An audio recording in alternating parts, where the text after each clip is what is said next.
So once again good morning everyone. Theory of demand हमें start करना है, ठीक है। थ्योरी ऑफ डिमांड के लिए सबसे पहले आपको समझना जरूरी होगा, देखो पूरा माइक्रो इकोनॉमिक्स जो होता है या फिर मैं बात करूं पूरा इकोनॉमिक्स, ये दो चीजों पे डिपेंड करता है। एक है आपका demand and another one is supply. मतलब अगर आपको इकोनॉमिक्स समझना है तो आपको ये दो चीजें समझ में आनी चाहिए, एक डिमांड और दूसरा सप्लाई, ठीक है।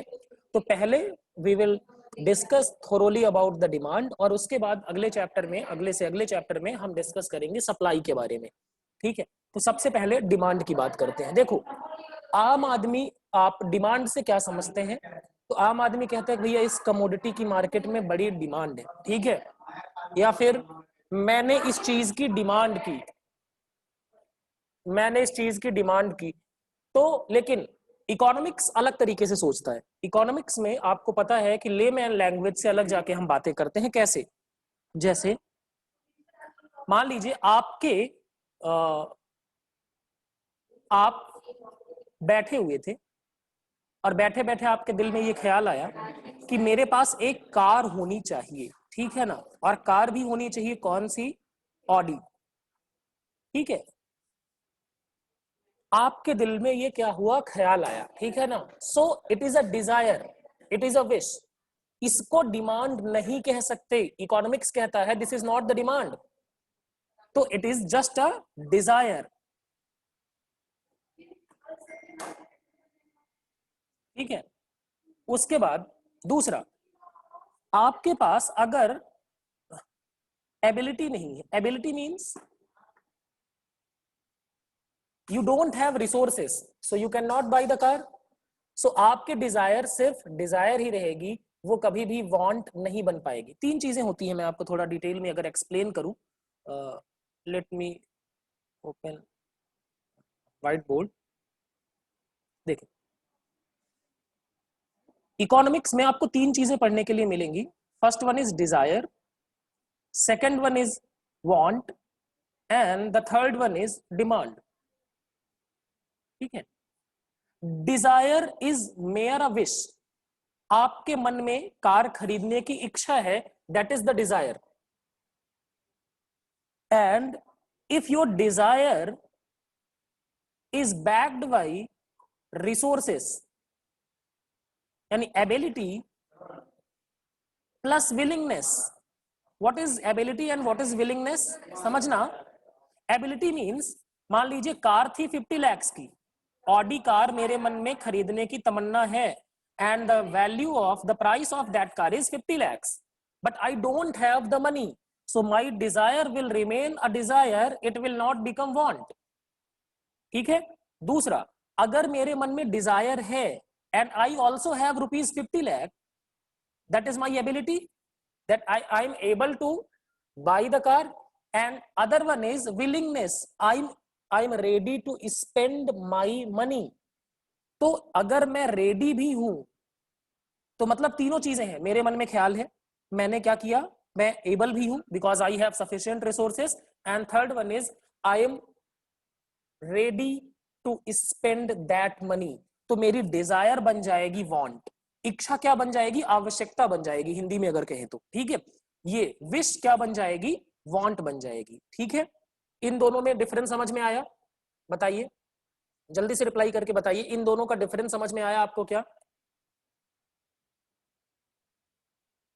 जैसे मैं एक एग्जांपल देता हूं, आप आंसर करिएगा कि मान लीजिए कि मेरे पास मैं एक एरोप्लेन खरीदना चाहता हूं,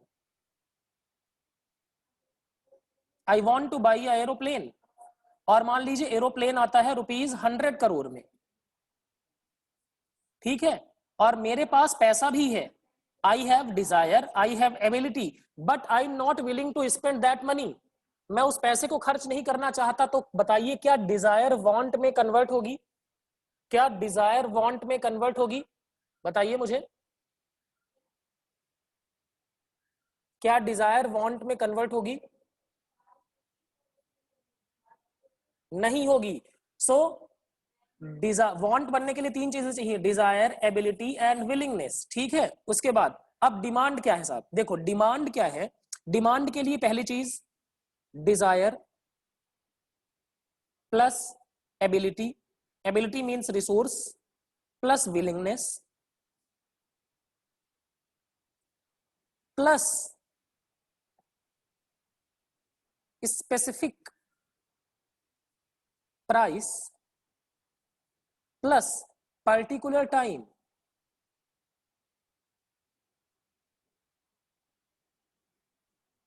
ये 5 चीजें चाहिए, डिजायर चाहिए, सॉरी डिजायर, एबिलिटी चाहिए, विलिंगनेस चाहिए, किसी पर्टिकुलर प्राइस पर बात करेंगे हम डिमांड की। डिमांड ऐसा नहीं होगा कि डिमांड है, हम बात करेंगे कि अगर प्राइस ₹50 है तो what is the demand for the particular commodity. अगर प्राइस ₹100 है तो what is the demand for the particular commodity. And particular time, we will talk about कि एक महीने में डिमांड कितना है, ठीक है ना, एक साल में डिमांड कितना है, एक दिन में डिमांड कितना है।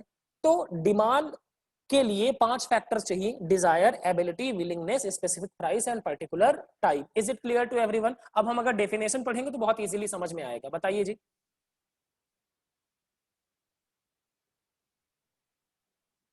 कोई डाउट है तो जल्दी से बताइए।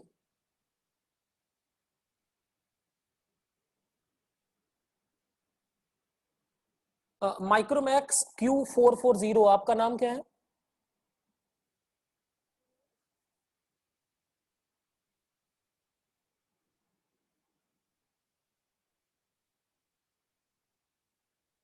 What is your name?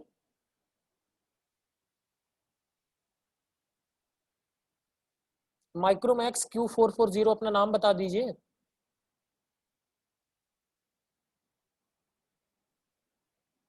चलिए आगे चलते हैं, समझ में आ गया ना? तो अब हम डेफिनेशन पढ़ लेते हैं जरा सा डिमांड की, ठीक है। So demand is the quantity of the commodity which a consumer wishes to purchase at a given level of price during a specified period of time. So in other words, demand for a commodity refers to desire a buy commodity backed by sufficient purchasing power and willingness to spend. And वो किस पर represent किया जाएगा? Given level of price and during a specified period of time, ठीक है।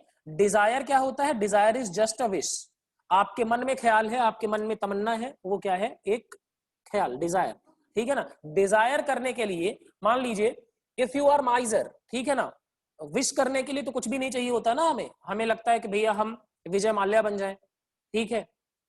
तो Dzire, और मतलब डिजायर मन में, कोई गरीब आदमी भी सपने देख सकता है कि उसके पास भी 5 करोड़ की एक कार हो, लेकिन उसमें ना उसके पास रिसोर्सेस है और ना ही वो उसको, जब रिसोर्सेस ही नहीं है तो उसको स्पेंड कैसे कर सकता है। समझ में आई बात? अब देखो डिमांड दो तरह की होती है, एक इंडिविजुअल डिमांड और दूसरी होती है मार्केट डिमांड, ठीक है। What is individual demand? Individual demand क्या होता है? डिमांड ऑफ अ कंज्यूमर, एक कंज्यूमर की डिमांड को हम क्या कहते हैं? Individual demand. मतलब demand of a consumer at a particular price during a given period of time, that will be known as individual demand, ठीक है। एक पर्सन की डिमांड कहलाएगी इंडिविजुअल डिमांड, ठीक है। अब देखो इंडिविजुअल डिमांड शेड्यूल क्या है? एक पर्सन की डिमांड को शेड्यूल में रिप्रेजेंट करना, that will be known as individual demand schedule. जैसे समझना, मान लेते हैं demand of miss Anjali Devi, ठीक है, demand of miss Anjali Devi. यहां पर रख लेते हैं प्राइस और यहां पर क्वांटिटी। अब मान लीजिए ये समोसे की प्राइस मैं यहां पर लिख रहा हूं, तो मान लेते हैं कि प्राइस समोसे की 5 रुपए, 10 रुपए, 15 रुपए और 20 रुपए। जाहिर सी बात है 5 रुपए में ये अगर 10 समोसे खरीद रही हैं तो 10 रुपए में हो सकता है 7 समोसे परचेस करें, 15 रुपए में 5 और 20 रुपए में सिर्फ 2 समोसे परचेस करें। So this demand schedule will be known as individual demand schedule as it is representing the quantity demanded by only a consumer. Is it clear? बताइए जल्दी से, समझ आया?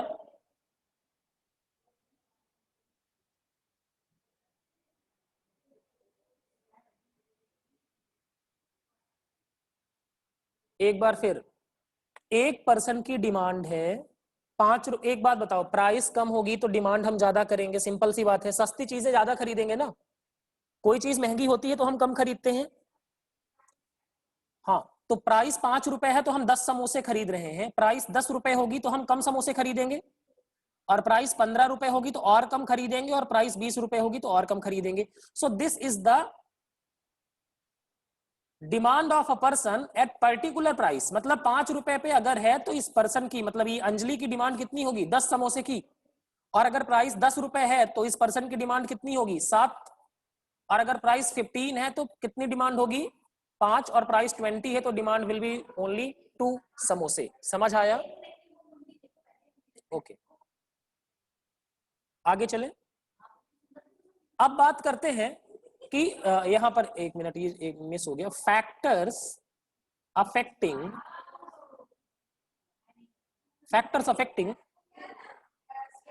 Individual demand.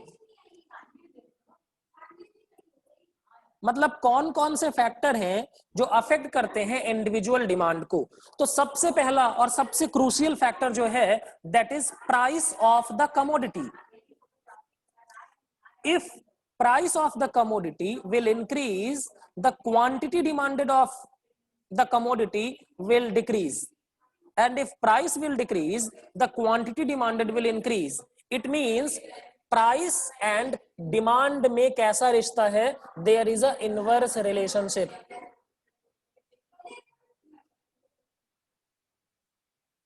प्राइस और डिमांड में क्या है, देखो, कोई चीज महंगी होगी तो हम कम परचेस करेंगे, और कोई चीज सस्ती होगी तो we will buy more. Definitely this principle has certain kind of exceptions, we will discuss later।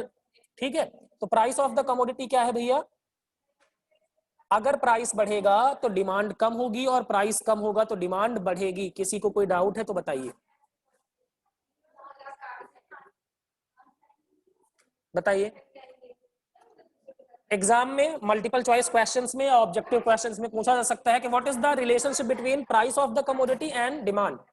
So price of the commodity and demand have inverse relationship. If price will increase, the quantity demanded will decrease, and if the price will decrease, the quantity demanded will increase. समझ आई बात? Second, price of related goods. अब सबसे पहले समझना यह है कि what are the related goods. समझना, दो तरह के रिलेटेड गुड्स होते हैं। मैं फिर से एक बार व्हाइट बोर्ड पे चलता हूं and I will try to explain. देखें, एक रिलेटेड गुड्स दो तरह के होते हैं।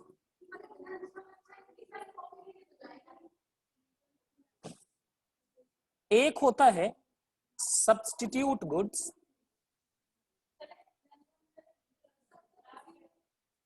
और another one is complementary goods.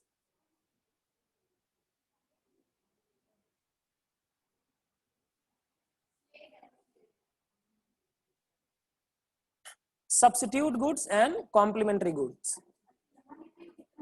So दो तरह के गुड्स होते हैं।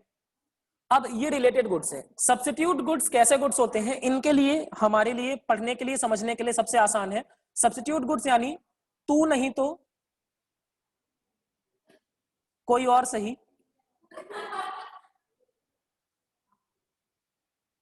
और कोई और नहीं तो कोई और सही।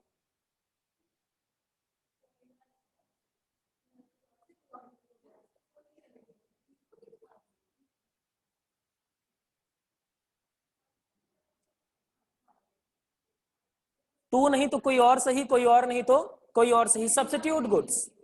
एंड कॉम्प्लीमेंट्री गुड्स कैसे होते हैं, ये होते हैं हम बने, तुम बने एक दूजे के लिए।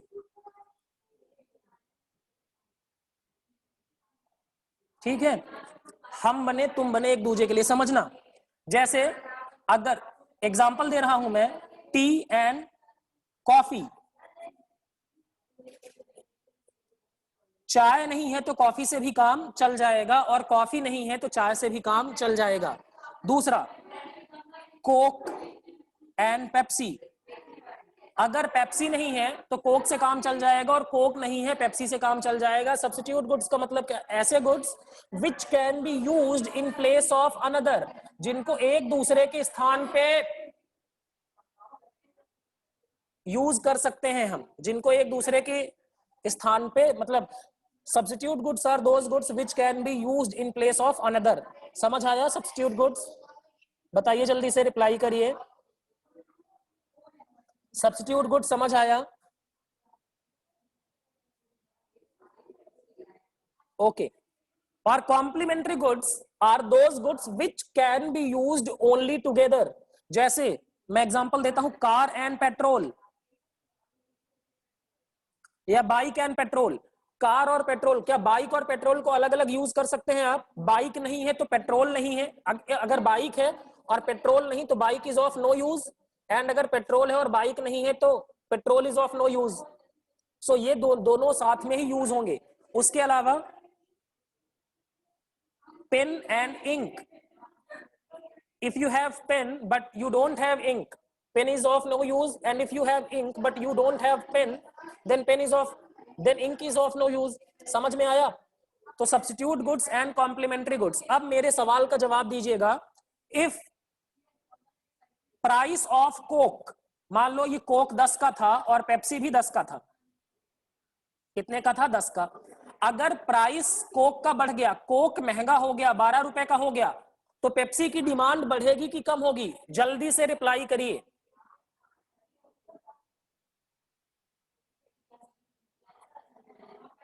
The demand of the Pepsi will increase. ठीक है, तो अगर सब्स्टिट्यूट गुड्स का प्राइस बढ़ता है तो अनदर गुड्स की demand will definitely be increase. Very good. दूसरा, यहां पर एग्जांपल लेता हूं मैं। अगर पेट्रोल का प्राइस बढ़ता है, अगर बताओ पेट्रोल 100 की जगह 500 रुपए का हो जाए, तो लोग ज्यादा कार खरीदेंगे कि कम कार खरीदेंगे?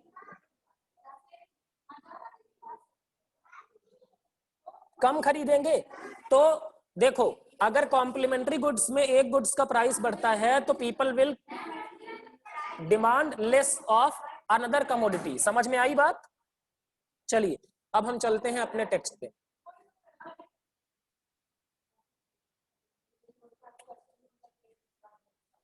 So substitute goods are those goods which can be used in place of another goods and give same satisfaction to a consumer। ठीक है, जैसे tea and coffee, Coke and Pepsi. Complementary goods क्या होते हैं भैया? Complementary goods which are useless in absence of another goods, जो एक दूसरे के बिना जिंदा नहीं रह सकते। तू जरूरी सा है मुझको जिंदा रहने के लिए, वैसे टाइप के गुड्स। ठीक है, और जैसे मैंने बोला car and petrol, pen and ink. ठीक है, there would exist a direct relationship between the price of substitute goods। if price of substitute good will increase, the demand for another good will also increase। and complementary goods में क्या होता है? inverse relationship। अगर petrol का price बढ़ेगा तो car की demand कम हो जाएगी। Is it clear? डाउट है तो पूछिए जल्दी से।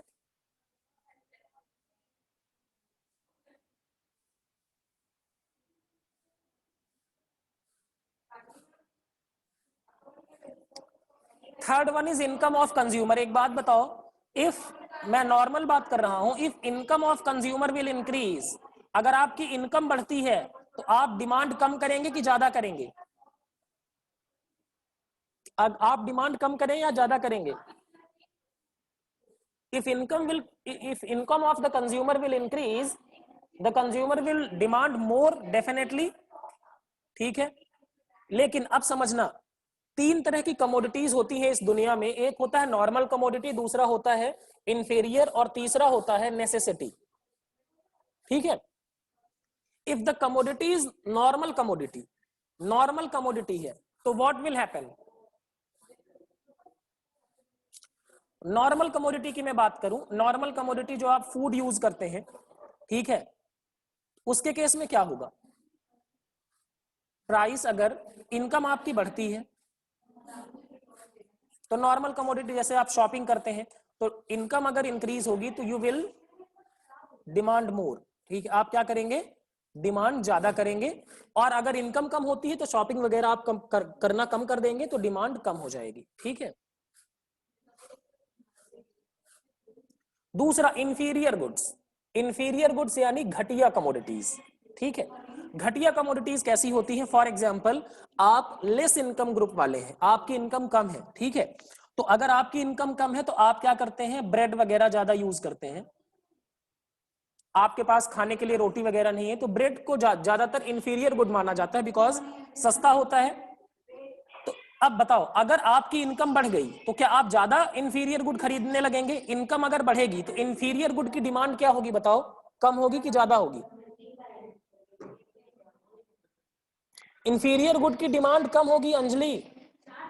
आपकी इनकम बढ़ जाएगी तो आप घटिया चीजें ज्यादा खरीदेंगे, बेकार चीजें और खरीदने लगेंगे, क्योंकि अब हमारी इनकम बढ़ गई है, ऐसा करेंगे क्या अंजलि? आपकी इनकम बढ़ गई, पहले 10,000 कमाते थे तो ब्रेड खरीदते थे, अब 1 लाख कमाने लगे तो भी ब्रेड ही खाएंगे। हाँ, okay. Third one is necessity goods.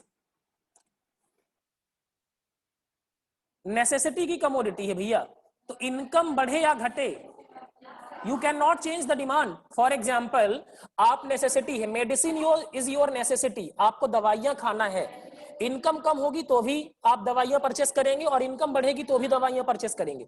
अब मान लीजिए डॉक्टर ने बोला है कि आपको 7 डेज दवाई खानी है, तो इनकम कम होगी तो आप क्या करेंगे, एक ही दिन खाएंगे क्या? और अगर इनकम ज्यादा होगी तो बोलेंगे हम 3 हफ्ते एंजॉय करेंगे दवाइयां, ऐसा होगा क्या? सो नेसेसिटी के केस में necessity goods are the income in elastic, इन पे ज्यादा फर्क नहीं पड़ता इनकम के बढ़ने या घटने का, समझ आया?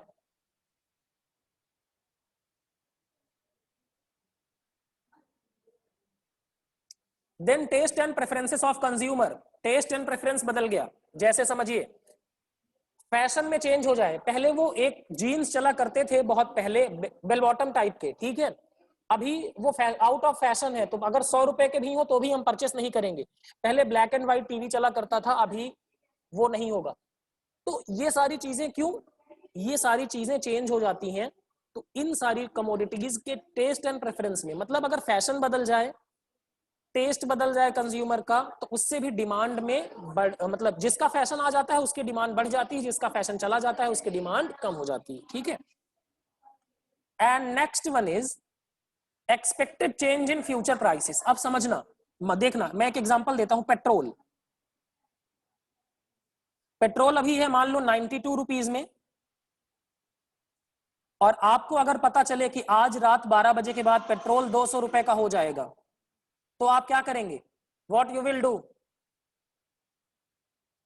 क्या करेंगे आप? आज ही जाएंगे और अपने फ्यूल की टंकी जो है ना, फ्यूल टैंक है, उसको फुल करा देंगे, definitely. So you are expecting that the price will increase in the future, hence you are increasing your demand, ठीक बात है। और अगर आपको पता चले कि कल से पेट्रोल क्या हो जाएगा, 50 रुपए हो जाएगा, तो आज अगर आप पेट्रोल लेने जाने वाले होंगे तो आप रुक जाएंगे और बोलेंगे कल से हम पेट्रोल खरीदेंगे। So you are expecting that the price will decrease in the future, hence you are decreasing your current demand. समझ में आया? समझ में आया क्या आपको?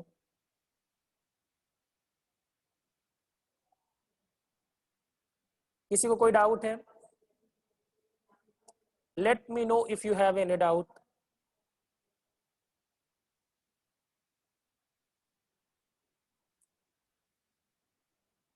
नहीं समझ आया मतलब? व्हाट नहीं समझ आया, बताइए जल्दी से, क्या डाउट है?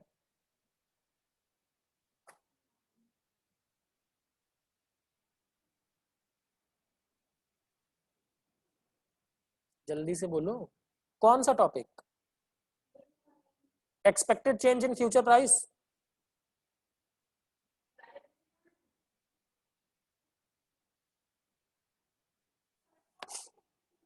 Anjali listen, petrol is of 92 rupees only, आज 92 रुपए का है टुडे। और इफ यू आर आपको पता चले आज कि ये पेट्रोल क्या होगा, अगले दिन, मतलब आज रात के अगले दिन सुबह 200 रुपए का लीटर हो जाएगा, क्या करेंगे आप? आज ही आप डिमांड ज्यादा करेंगे, मतलब आप डिमांड बढ़ा देंगे इसकी, अपनी टंकी फुल करा लेंगे बाइक की, स्कूटर की या स्कूटी की.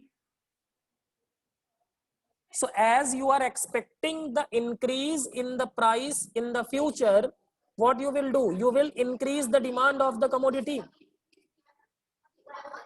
एंड अगर आपको पता चले कि ये पेट्रोल जो है 92 से रिड्यूस होके 50 रुपए हो जाएगा, तो आप क्या करेंगे? आप वेट करेंगे कल तक का और आज डिमांड नहीं करेंगे. So you are decreasing your current demand as you are expecting the decrease in the price in the future. Is it clear to everyone? सबको, किसी को कोई डाउट है तो बताइए.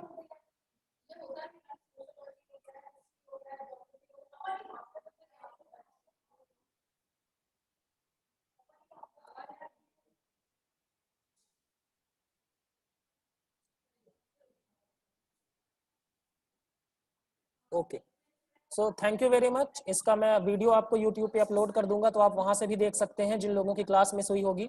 And you can prepare the notes as well. ठीक है, thank you very much for joining. We will continue tomorrow.